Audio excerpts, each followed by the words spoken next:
Chapter 30. Overcome failure. Fall down 7 times, get up 8. Japanese proverb. To enter into a battle without a plan is the height of arrogance. Such generals should be put to death, for they risk the lives of their warriors. Sun Tzu. The mind game is that all pain eventually ends, and when you can understand that, then it becomes only a matter of enduring long enough. David Goggins. The path toward your goal will likely be longer and harder than you expect. You will likely experience false starts, doubts, loss of motivation, confusion, tiredness, competing priorities, distractions, unexpected results, failures, and delays. Knowing this is important because when you expect challenges, you are ready for them. When you don't, you aren't. Overcoming failure is about 2 different skills. The first step is preparing for failure so that it is less likely to happen, and if it does, you can recover quickly. The second skill is learning how to fail gracefully so that you don't fall into a pit of negative emotions such as shame, discouragement, self-loathing, or panic. Let's now learn to develop these 2 skills. Have a contingency plan. If you expect that once you start your habit, you will perform it without fail until you reach your goal, you're setting yourself up for disappointment. As a result, at the slightest deviation, you may start doubting yourself or fall into the all or nothing thinking. Chapter 23. If you expect that the path will be easy and smooth, you will fall into the trap of the false hope syndrome, and that hurts your ability to persevere. Chapter 21. If you expect that your self-control skills are infallible, you'll fall into restraint bias. See Chapter 38, Balance Your Virtues, and will get a painful correction from reality. The solution to all of this is to have a contingency plan and know exactly how you respond to every type of challenge that may come up, inside of you or outside of you. Once you have prepared a contingency plan, you are not caught by surprise. You become more resilient to challenges because now you know exactly how you will meet each of them. Failure becomes less likely because you are expecting challenges and are ready for them. You have allocated more willpower for the journey. This is a tool I use all the time when coaching clients. If their goal is to exercise 30 minutes every morning, for example, I then guide them to create a contingency plan by asking them several questions. Here are some examples. What will you do if you don't wake up on time? Contingency plan. Do it in the evening after work. What will you do if you feel extremely tired? Contingency plan. Take it easy, cut it in half, but do it nonetheless. What will you do if you don't feel motivated? Contingency plan. I'm not expecting motivation. I'll do it regardless. What will you do if you are traveling? Contingency plan. Plan my days accordingly so I have time to exercise. What will you do if your phone rings? Contingency plan. Leave it in airplane mode or call back later. What will you do if you forget? Contingency plan. Create alarms so I don't forget. What will you do if your equipment is broken? Contingency plan. Do an alternate set of exercises, but exercise. What will you do if it gets really difficult? Contingency plan. Remember that this too shall pass, and that the pain of exercises is better than the pain of poor health. What will you do if you are offered the food you are trying to abstain from? Contingency plan. I will say, thanks, but I don't eat X anymore, or thanks, but tonight I'll have a salad instead. If you have never gone through a similar set of questions When those challenges come up, and they will, you will be caught by surprise. You may not have the clarity of mind, time to figure things out, or the willpower needed to find and implement the solution there and then. The result? You skip that day and lose momentum. You break your commitment and get a -1. As we saw in chapter 22, Ulysses had a contingency plan. He knew the challenge he was up against. He knew what to expect of the sirens. He knew his enemies, and he knew himself. That's why he had himself tied to the masks. You too need a contingency plan. If you know the enemy and know yourself, you need not fear the result of 100 battles. If you know yourself but not the enemy, for every victory gained, you will also suffer a defeat. If you know neither the enemy nor yourself, you will succumb in every battle. Sun Tzu. Who are the enemies of your self-discipline? The usual suspects are tiredness, busyness, excuses, procrastination, low motivation, distractions, failures, criticism from others, etc. Ignoring your enemies makes you unable to defend yourself. So here too, awareness is key. You need to accept bumps along the way. Expect it to be harder than it will. Know that there will be obstacles and that you will meet resistance. Know your weaknesses, your excuses, your likely points of failure. Know what may trigger you to be your impulsive self. Know and expect all of this, but don't let it crush you. Rather, have a contingency plan for how you will come out on top.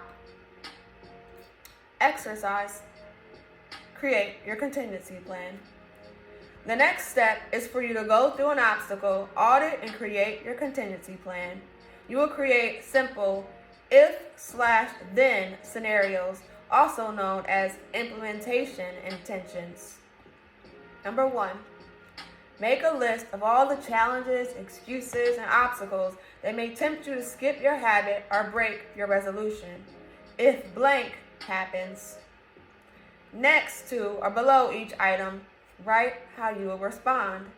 Specify the exact action you will take or the exact self-talk you will use. I will blank. Number 3. What's up, Mama? I'm sorry. Review this list at least once a week until it is all internalized. Number 4. If needed, go through the power visualization to program your brain to follow through with the plan. Chapter 23. Thank you, Richard. Going through this process allows you to make decisions in advancing how you will deal with temptations and challenges. When they show up, you know exactly how to address them. It will then take less willpower to remain on track with your goals. In a way, you have overcome failure before it happened. What if things are actually much easier than you anticipated and none of these challenges show up? Well, then you will be pleased with that surprise. Fail gracefully. Everything that we have covered in this book so far is here to help you succeed in building habits and achieving your goals. It's all designed to help you prevent failures.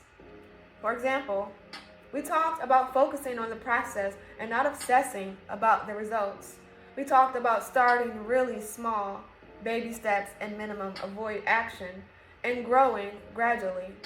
We talked about the several ways you can overcome distraction, procrastination, excuses, forgetfulness, and self-doubt. We also learned how to create a contingency plan.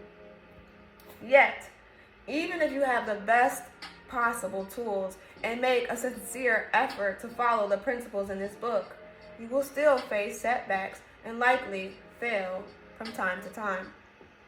When that happens, you can deal with this failure in a way that causes you emotional suffering and makes it harder for you to be disciplined, or you can deal with it with mindfulness and self-compassion, knowing that failure is only feedback and it is not the end of the world. Failure is terminal and it says nothing about who you are. How do you deal with failure mindfully?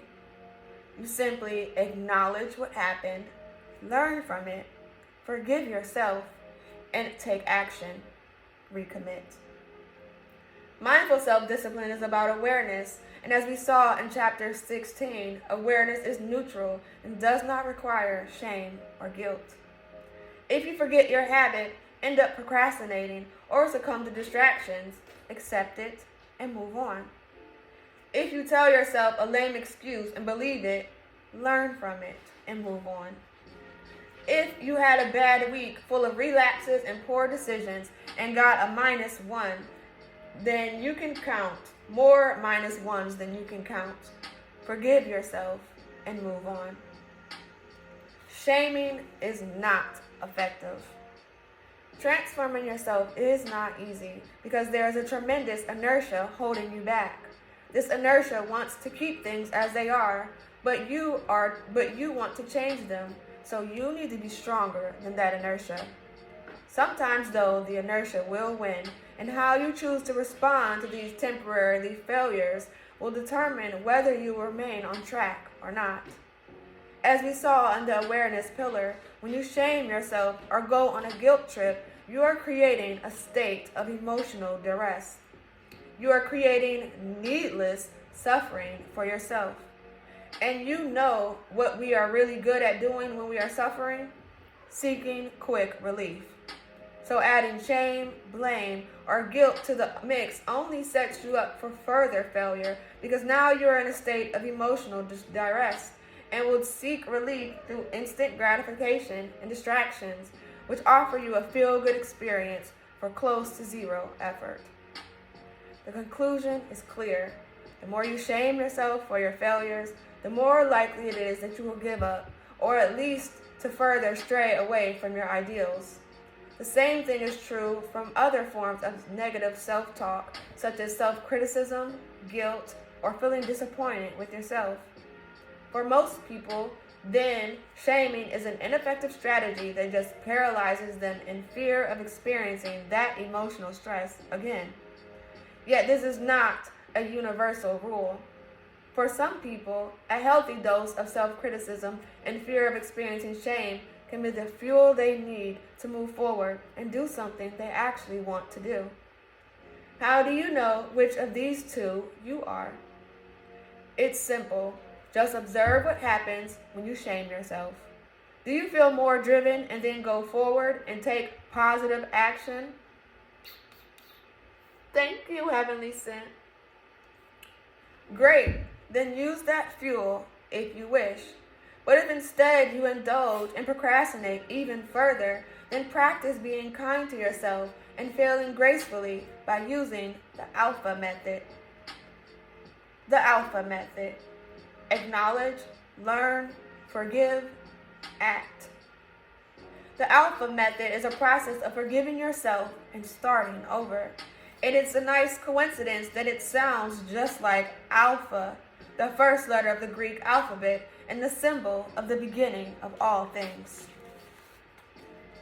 Here is how to do this method. Thank you, Heavenly Sent. Number 1, acknowledge. Take ownership of what happened without beating yourself up. You do that by describing it in emotionally neutral language. For example, instead of saying to yourself, I messed up again, say, I chose to procrastinate and now the project is late. Number 2, learn. What can you learn about this situation and about yourself? What triggered you to act this way? What will you change so this doesn't happen again? Number 3, forgive. Remember that you are human and don't beat yourself up. Release all narratives of self-criticism, shame, or blame. You made a mistake and now it's in the past. Repair the damage if possible, but focus on being ready to move on. And number 4, start again. Remember the importance of your goals. Gently but resolutely commit to your goals, recommit to your goals and habits. Get up as many times as you fall. See chapter 23.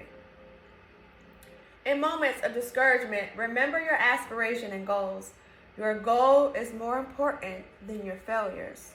Remember why you are doing all of this, why it really matters. Chapter 8.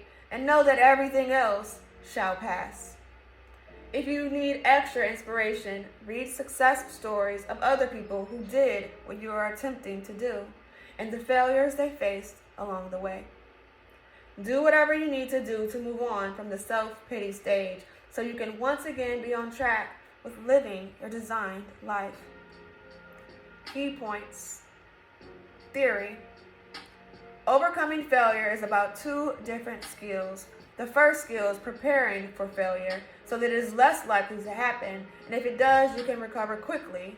Contingency plan.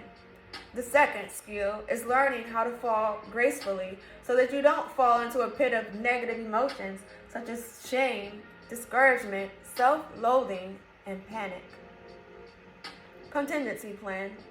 Expect that the path toward your goal will be full of false starts, doubts, lack of motivation, confusion, tiredness, competing priorities, distractions, unexpected results, and delays. Be prepared for this by deciding beforehand how you will respond to each type of challenge. This makes you more resilient. Formula. If this challenge, then that response. Task.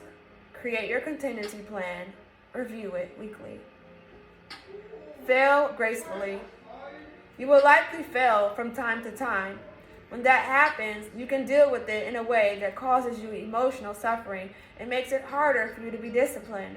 Or you can deal with it mindfulness and self-compassion. Shame is an ineffective response to failure because it creates a state of emotional distress, which pushes you to seek relief by indulging even further in procrastination and distractions. When you fail, practice the alpha method. Acknowledge and own what happened. Learn from it so you can do better tomorrow. Forgive yourself and repair the damages. And act by recommitting and starting again. In moments of discouragement, remember your aspiration and goals. Your goal is more important than your failures. Remember why you are doing all of this, why it really matters, and know that everything else shall pass.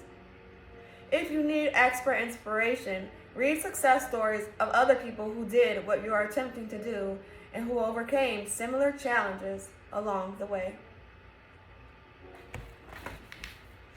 Chapter 31.